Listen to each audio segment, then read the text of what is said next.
Chapter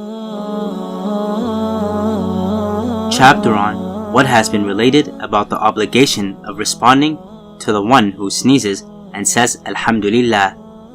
Anas bin Malik narrated that two men sneezed in the presence of the Prophet, peace be upon him.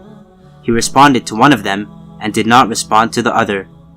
The one who was not responded to said, "O Messenger of Allah, you responded to this person and did not respond to me."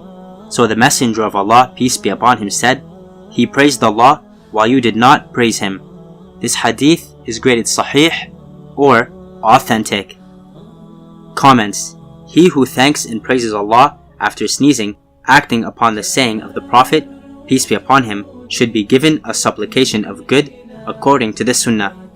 He does not deserve the supplication if he does not say, Alhamdulillah, all praise and thanks are due to Allah. If he is ignorant, he should be taught.